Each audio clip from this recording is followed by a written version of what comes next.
আজি অসমৰ জনজাতি পৰিক্ৰমা বিভাগৰ অধীনত থকা 7খনকৈ স্বায়ত্তশাসিত পৰিষদৰ আইনসমূহৰ সংশোধনী বিল উত্থাপিত হৈছে।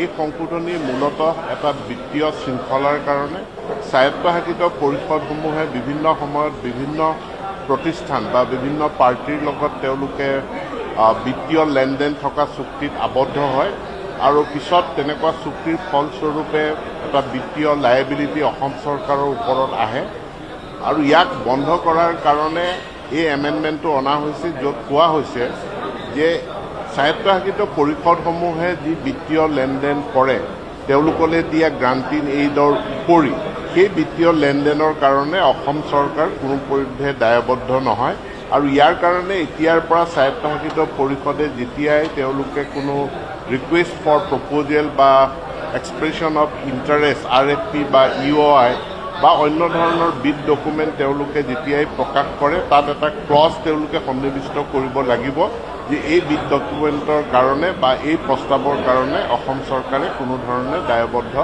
নহয়।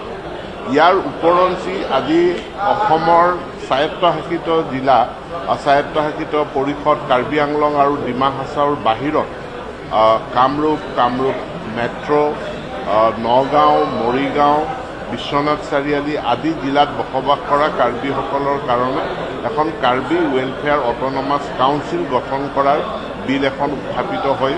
এইটো তেওঁলোকৰ এটা দীৰ্ঘদিনীয়া দাবী আছিল। এতেকে স্বায়ত্তশাসিত পৰিষদৰ বাহিৰতো তেওঁলোকে নিজৰ উন্নয়নৰ কাৰণে এক বিশেষ ব্যৱস্থা লাভ কৰিব। তাৰ উপৰি আমাৰ বহু আকাংক্ষিত প্ৰভিন্সিয়েলাইজেশ্যনৰ যি সংশোধনী বিল, সেই সংশোধনী বিল আজি বিধানসভাত মই উত্থাপন কৰোঁ আৰু এই বিলৰ জৰিয়তে আইনখনৰ যিটো মূল আধাৰ যে শিক্ষানুষ্ঠানটো 1/1/2006 পূৰ্বে প্ৰতিষ্ঠিত হ'ব লাগিব, তেনেকুৱা বিদ্যালয়ৰ ক্ষেত্ৰত প্ৰভিন্সিয়েলাইজেশ্যনৰ কাৰণে বহুখিনি শিথিলতা অনা হৈছে। অৰ্থাৎ পূৰ্বে আমি বিদ্যালয় এখন বৰ্তি থকাৰ কাৰণে কনকাৰেঞ্চ ৰিকগনিশ্যন বিচাৰিছিলোঁ।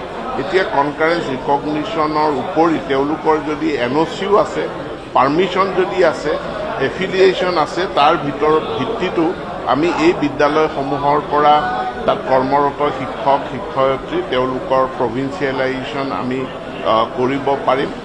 আৰু কিছু শিথিলতা আছে যিখিনি বিধানসভাত উত্থাপন হওঁতে যেতিয়া বিতং আলোচনা হ'ব সকলোখিনি পোহৰলৈ আহিব। যিখন আমাৰ শিক্ষক বদলীকৰণৰ আইন তাৰো এক আমি সংশোধনী বিল আনিছোঁ, যি সংশোধনীৰ জৰিয়তে দুৰ্গম জিলাসমূহত কৰ্মৰত শিক্ষক শিক্ষয়িত্ৰী তেওঁলোকে পূৰ্বে 10 বছৰ চাকৰি সম্পূৰ্ণ নোহোৱালৈকে ট্ৰেন্সফাৰৰ আবেদন কৰিব নোৱাৰিছিল। তাত শিথিলতা আনি পুৰুষ শিক্ষকৰ ক্ষেত্ৰত 7 বছৰ আৰু মহিলা শিক্ষকৰ ক্ষেত্ৰত 5 বছৰ কৰা হৈছে। তাৰোপৰি প্ৰস্তাৱ কৰা আৰু এখন বিল যিখন প্ৰভিন্সিয়েলাইজেশ্যনৰ নন টিচিং ষ্টাফ, সেই নন টিচিং ষ্টাফৰ তেওঁলোকৰ যিটো ফিক্স পে, সেই ফিক্স পে প্ৰতি বছৰে 6% বৃদ্ধি কৰাৰ প্ৰস্তাৱ কৰা হৈছে।